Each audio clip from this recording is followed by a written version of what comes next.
تو حضور نے فرمایا ابو ہریرہ جاؤ یہ میری جوتی لے جاؤ. آپ نے اپنی نالین مبارک دیا حضرت ابو ہریرہ کو. جاؤ یہ میری نالین لے جاؤ اور جو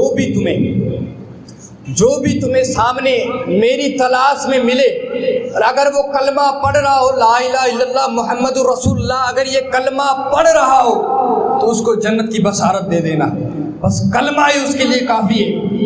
تو حضرت ابو ہریرہ فوراً سب کو خوشخبری سنانے کے لیے جا رہے تھے تو سامنے سے دیکھا کہ حضرت عمر بن خطاب چلے آ رہے ہیں. حضرت عمر ملے. حضرت عمر سے کہا جاؤ تم جنتی ہو.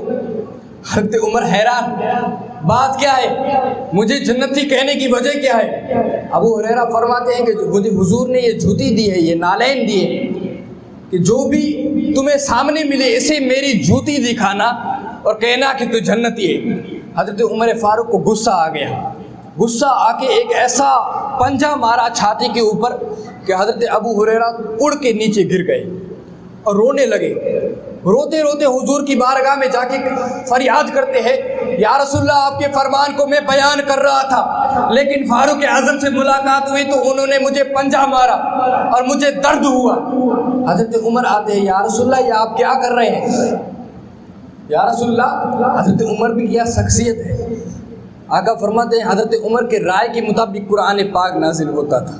وہ عمر، وہ فاروق اعظم جس کو الہام ربانی ہوتا تھا، یعنی رب تبارک و تعالیٰ اپنا کلام عمر کے دل میں ڈالتا تھا، رب سے بات کرتے تھے وہ عمر.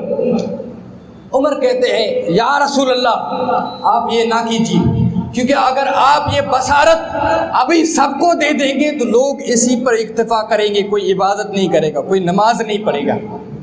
حضور نے بھی حضرت عمر کی بات مان لی.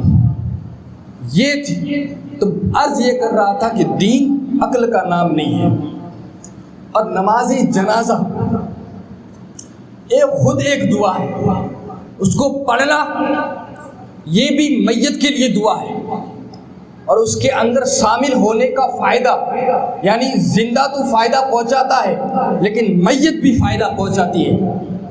ایک مرتبہ کا ابھی ہمارے گجرات کا ہی واقعہ ہے. بہت بڑے بزرگ اللہ کے حضرت خواجہ محبوب الہی، آپ کے بہت قریبی مرید حضرت امیر خسرو، بہت پیر اور مرید کی دوستی، آپس میں محبت، آپس میں تعلق ایسے تھے کہ ان کی پیر اور مریدی کی آج تک کوئی مثال نہیں ملی. محبوب الہی خود فرماتے ہیں کہ اگر شریعت محمدی کی بیڑی اگر میرے ہاتھوں میں نہ ہوتی تو میں اور میرا مرید دونوں ایک قبر میں سوتے. ایسی محبت دنیا میں تو ساتھ میں، لیکن اگر ہماری وفات، ہماری انتقال ہو گیا اس کے بعد بھی ہم ایک ہی قبر میں سوئیں گے.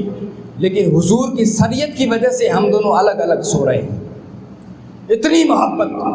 ایک مرتبہ کا واقعہ ہے کہ حضرت محبوب الہی نے اپنے مرید امیر خسرو سے کچھ کام کے لیے کچھ چیزیں منگائی کہ جاؤ بیٹا، مرید کو بھی بیٹا کہہ کے پکارتے، جاؤ بیٹا یہ فلا چیزیں لے کے آنا. امیر خسرو جاتے ہیں، راستے میں اتنی دیر ہو جاتی ہے، واپس آتے وقت بہت دیر ہو جاتی ہے. درود پاک پڑھنا.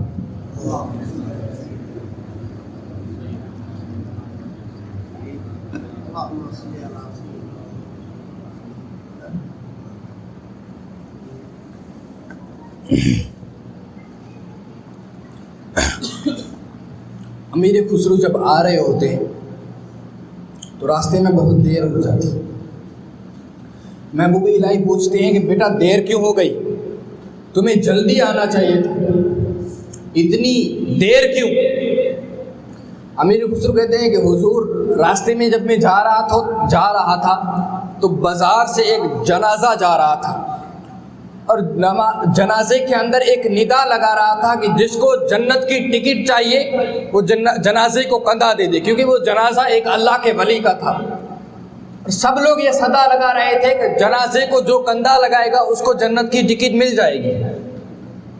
محبوب الہی مسکرانے لگے، بیٹا تو نے جنت لے لی، جنت کی ٹکٹ تو لے کے آیا ہے، نہیں حضور میں تو جنازہ نکل گیا، اس کے بعد مجھے راستہ ملا تو میں آیا، جنازے کو میں نے کوئی کندھا نہیں دیا۔ محبوب الہی پوچھتے بیٹا کوئی صدا لگا رہا تھا، جنت کی ٹکٹ مل رہی تھی تو لے کے آنی چاہیے تھی، بغیر جنت کی کیوں چلا آیا؟ کیا کہتے ہیں پتہ ہے کہ حضور مجھے پیر پہ پورا بھروسہ ہے، میرا پیر مجھے جنت میں لے جائے گا، یہ مجھے پورا بھروسہ ہے، یہ پیر سے محبت۔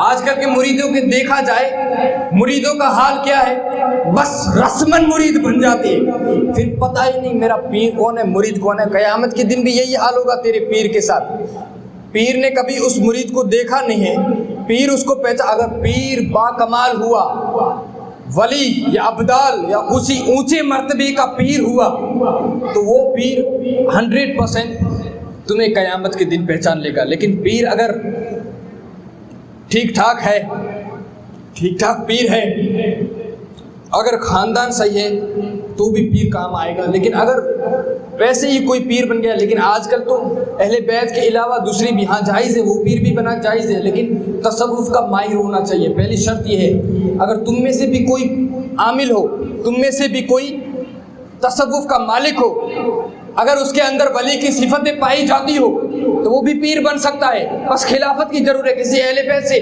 کسی خانقاہ والے سے خلافت لے کے آ گیا پیر بن سکتا ہے، لیکن وہ مریدوں کا پیڑا اس کو قیامت کے دن پتہ چلے گا کہ مرید کیا ہوتے ہیں۔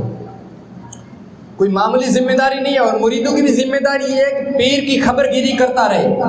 اتنا نہیں ہے، کچھ پیر اگر مریدوں کے گھر پہ جاتے ہیں تو مرید کیا سوچتے ہیں پتہ ہے؟ مرید یہ سوچتے ہیں کہ بابا کے پاس لگ بھگ پیسے گھوٹے آئیں نے گھر آٹا دیے تھا، ضروری نہیں ہے، کیونکہ مرید پیر کے پاس، پیر کے اوپر یہ فرض ہے کہ مرید جو ہے اس کے بیٹے کی طرح ہے، اس کی اولاد کی طرح ہے، اس کی گھر پہ جانا، اس کی خبر گیری کرنا پیر کے اوپر ضروری ہے۔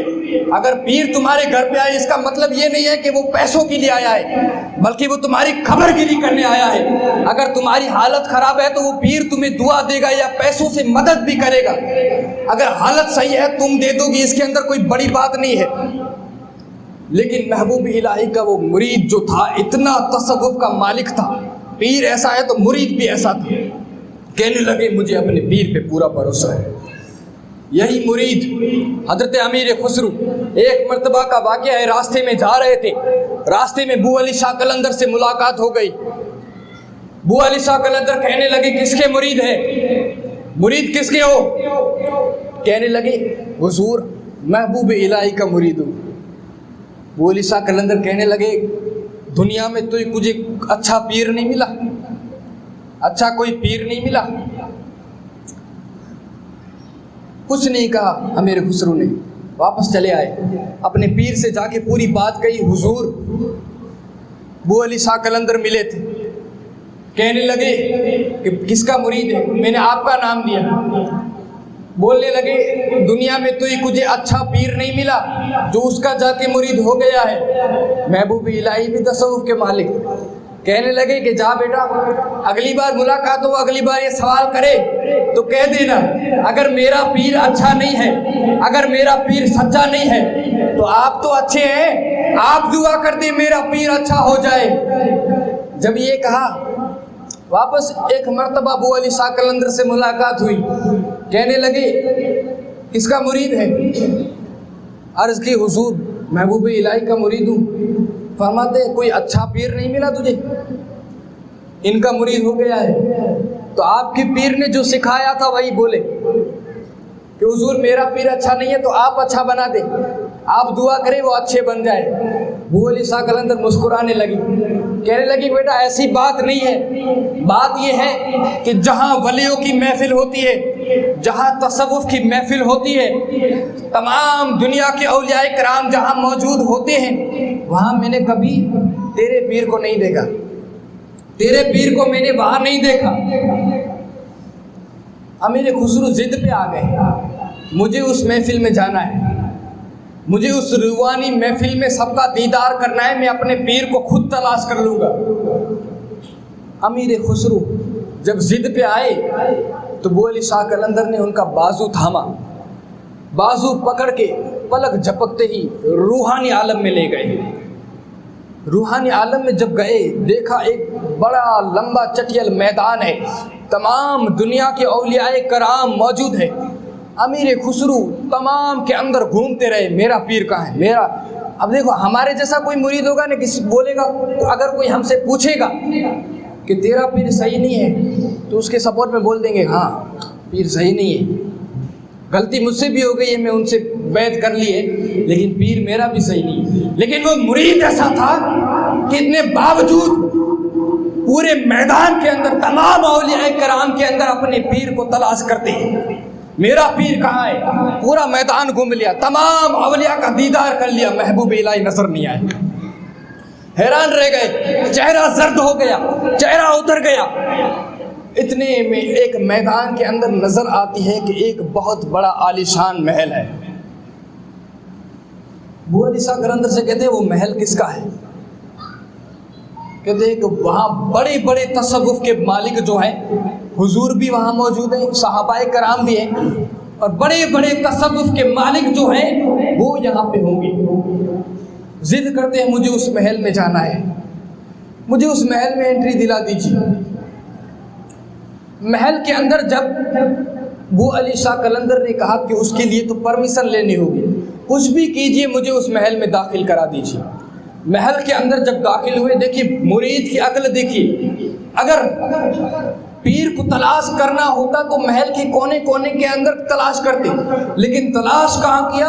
جہاں بڑی محفل لگی ہوئی تھی، جہاں حضور بیچ میں بیٹھے ہوئے تھے، صدیق اکبر دائیں جانب، فاروق اعظم دائیں جانب، حضرت علی عثمان غنی جہاں بیٹھے ہوئے تھے، وہاں جا کے امیر خسرو پہنچ گئے، تمام اولیاء کا دیدار کیا، کوئی نظر نہیں آیا۔ جا کے کیا کرتے ہیں؟ حضور کا دیدار کیا، فاروق اعظم کا دیدار کیا، عثمان غنی کا دیدار کیا، مولا کائنات کا دیدار کیا۔ جب مولا کائنات کو دیکھا، مولا کائنات سے بالکل ٹچ ہو کے محبوب الہی بیٹھے ہوئے تھے۔ دیکھتے ہی ایسا عشق آیا امیر خسرو کے اندر، وہاں سے دوڑ لگا کے سیدھا اپنے پیر کے قدموں میں جا کے گر گئے اپنے پیر کے۔ محبوب الہی کہا بیٹا حضور بیٹھے ہیں، خلفائے راشدین صحابہ کرام بیٹھے ہوئے ہیں، ان کے قدموں میں جا کے گر، میرے قدموں میں آ کے گرا ہے۔ امیر خسرو کہنے لگے حضور میری اوقات نہیں ہے کہ ڈائریکٹ ان سے ملوں، آپ کے وسیلے سے آپ پہنچا دو ان کی بارگاہ میں۔ یہ عقیدت ہوتی ہے، یہ محبت ہوتی ہے۔ ایسے لوگوں کا جب قیامت کے دن حساب و کتاب ہوگا بڑے خوش نصیب ہوں گے۔ انہی خلفائے راشدین کے اندر ایک بڑی شخصیت کا نام آتا ہے، حضرت عمر بن عبدالعزیز۔ نام تو سنا ہوگا کیونکہ ایسے خلیفہ فاروق اعظم کی نسل کے اندر سے، یعنی فاروق اعظم کی پوتی کے بیٹے ہیں، فاروق اعظم کی پوتی کے بیٹے حضرت عمر بن عبدالعزیز۔ سلیمان بن ملک کے دور خلافت کے بعد آپ کی خلافت آئی تھی۔ بچپن میں تھے، اتنے چھوٹے سے تھے، اتنی کم عمر میں حافظ قرآن ہو گئے۔ ان کے والد مصر کے گورنر تھے، اپنے بچے کی تعلیم کے لیے مدینے میں ہی ان کو رکھا۔ حافظ قرآن ہونے کے بعد جب بڑے ہوئے، مدینے کے اندر گورنر بنے، کوفے کے اندر گورنر بنے۔ پھر کچھ وجوہات تھی یا آپ کو معزول کر دیا، کسی کی سازش تھی حکومت کے اندر، کیونکہ حکومت حضور سے لے کے حضرت صدیق حضرت حسن مجتبیٰ امام حسن تک حکومت، یعنی خلیفہ اسلام کی یہ، اور آخری خلیفے میں حضرت عمر بن عبدالعزیز کا شمار ہوتا ہے۔ حضرت امیر معاویہ اسلام کے پہلے بادشاہ ہیں، اسلام کے خلیفہ نہیں ہیں، اسلام کے پہلے بادشاہ حضرت امیر معاویہ۔ تو حضرت عمر بن عبدالعزیز اتنے تصوف کے مالک تھے کہ اگر ہم کو کوئی عہدہ مل جائے کہ جا تجھے آج میں کوئی عہدہ دے رہا ہوں، تو یہاں خوشی نہیں سمائے گی، جوش میں آ جائے گا، تکبر میں آ جائے گا، واہ مجھے یہ عہدہ مل گیا ہے، میں عہدے کے لائق میں ہوں، اسی لیے مجھے عہدہ ملا ہے۔ لیکن عمر بن عبدالعزیز جب سلیمان بن ملک کا انتقال ہوا تو انہوں نے یہ وصیت کی کہ میرے بعد خلیفہ حضرت عمر بن عبدالعزیز بنے گی۔ انہوں نے جب سنا کہ مجھے خلیفہ بنایا ہے، رونے لگے، آنکھوں سے آنسو نکل گئے، رونے لگے, اللہ سے کہنے لگے کہ مولا اتنے لوگوں کی ذمہ داری تو نے مجھے دے دی, میں کس طرح سنبھال سکوں گا. خلیفے بننے کے بعد اس کا آپ کا ماحول دیکھیے, خلیفے سے پہلے آپ کا ماحول. خلیفہ جب نہیں بنے تھے تو اتنے اچھے کپڑے پہنتے تھے, غلام کو حکم دیتے تھے کہ جا بازار کے اندر سب سے اچھا سب سے مہنگا کپڑا خرید کے لا, وہ عمر بن عبدالعزیز پہنے گا. ایسی خوشبو لگاتے تھے مشک اور عنبر کی کہ اگر بازار سے نکلے تو کسی کو بھی پتہ چل جاتا تھا کہ گزرنے والا کوئی عام نہیں بلکہ عمر بن عبدالعزیز ہے. وہ عمر بن عبدالعزیز جب خلیفہ بنے, آپ کی بیوی بھی بادشاہ کی بیٹی, آپ بھی بادشاہ بننے کے بعد, خلیفہ بننے کے بعد بیوی سے کہا کہ اپنی زیورات, اپنے گہنے, اپنے قیمتی کپڑے تمام مجھے دے دو, میں تمام گہنے قیمتی کپڑے بیت المال غریبوں کو دے دوں گا. تم گھر پہ جا کے اپنی بیوی سے ٹرائی کرنا کہ گہنے اور سب دے دے کے خیرات کر دوں تو کیا جواب ملتا ہے. لیکن وہ عمر بن عبدالعزیز کی بیوی تھی, گہنے سب دے دی, اپنے کپڑے اپنے قیمتی لباس تمام بیت المال کے اندر داخل کر دیا. خود نے ایک معمولی سا جبہ جس کے اندر تہبند لگے ہوئے تھے, وہ جبے کے اندر بس آپ خلافت کرتے. ایسی خلافت قائم کی, زیادہ نہیں 2.5 سال خلافت کی, ایسی خلافت کی کہ آپ کی خلافت کے اندر بکری اور شیر ایک ہی پانی میں ایک ہی ساتھ پانی پیتے تھے. ایسی خلافت, جانوروں پہ بھی خلافت کی. وہ عمر بن عبدالعزیز, ایک مرتبہ کا واقعہ ہے کہ عمر بن عبدالعزیز کہ آپ کی جو لڑکیاں تھیں گھر پہ آتے ہیں تو لڑکیوں نے منہ چھپا لیا. عمر بن عبدالعزیز کہتے ہیں کہ بیٹیوں مجھ سے منہ چھپا رہی ہو, میرے منہ سے بدبو آ رہی ہے. بیٹیوں نے کچھ کہا نہیں. دوسری بار پوچھا تو بیٹیوں نے کہا کہ حضور آپ جو بیت المال سے ہم کو پیسہ دیتے ہیں اس سے 2 وقت کی روٹیاں نہیں پکتی. آج ہم نے پیاز سے ہم نے روٹیاں کھائی ہے, اس لیے منہ چھپا رہی ہے کہ ہماری بدبو آپ تک نہ پہنچے. یہ بیٹیاں, عید کا موقع آیا, بیٹیوں نے کہا کہ حضور عید کا دن ہے, نئے کپڑے چاہیے. خلیفہ ہے اسلام کے خلیفہ, لیکن گھر کی سادگی دیکھیے. بیٹیاں کہہ رہی ہے حضور کپڑے چاہیے, کپڑے پہننے کے لیے کوئی نئے جوڑے نہیں ہے, بس پھٹے پرانے کپڑے ہیں, ایک ایک کپڑے کی جوڑی دلا دیجیے. عمر بن عبدالعزیز اپنے وزیر سے کہتے ہیں کہ مجھے 1 مہینے کی ایڈوانس تنخواہ چاہیے تاکہ میں عید کے دن میری اپنی بیٹیوں کو کپڑے دلا سکوں. لیکن خلیفہ جب عمر بن عبدالعزیز جیسا ہو تو وزیر بھی ان کے جیسا ہی ہوگا. وزیر نے کہا کہ حضور آپ 1 مہینے تک زندہ رہیں گے, 1 مہینے کی ایڈوانس تنخواہ مانگ رہے ہیں, 1 مہینے تک آپ زندہ رہیں گے. عمر بن عبدالعزیز چوک گئے, کہنے لگے وزیر تو نے مجھے واپس عمر کو زندہ کر دیا. گھر گئے, بیٹیوں سے کہنے لگے کہ پھٹے پرانے کپڑے پہ صبر کر لو, واپس ان کو دھو کے پہن لو, اللہ تبارک و تعالیٰ ان کپڑوں کے اندر تمہیں زیادہ مقبول کرے گا. وہ عمر بن عبدالعزیز کے دور خلافت میں ایسے خلافت قائم کر رہے تھے. ان کی خلافت میں جب خلافت ان کی چل رہی تھی تو ان کی خلافت میں ایک اہل بیت سے, محب اہل بیت تھے. عمر بن عبدالعزیز محب اہل بیت کی قد تعظیم کرتے تھے, ساداتوں کی تعظیم بہت زیادہ کرتے تھے. اتنے محب اہل بیت تھے عمر بن عبدالعزیز. ایک اہل بیت کے 4 بیٹیاں تھیں. اہل بیت وہ سید صاحب غریب بھی تھے, حضور سے دعا کی یا رسول اللہ میری 4 بچیاں ہیں اور گھر کا ماحول بھی کچھ ٹھیک نہیں ہے, پیسوں کی ضرورت ہے, کچھ انتظام کیجیے. رات کے اندر جب وہ سوئے تو حضور اہل بیت کے خواب میں آئے. خواب میں آ کے کہتے ہیں کہ جا عمر بن عبدالعزیز میرا مخلص اور خاص امتی, وہ دن کے اندر 10,000 مرتبہ درود پاک پڑھتا ہے اور دن کے اندر 10 مرتبہ قرآن کے پارے پڑھتا ہے.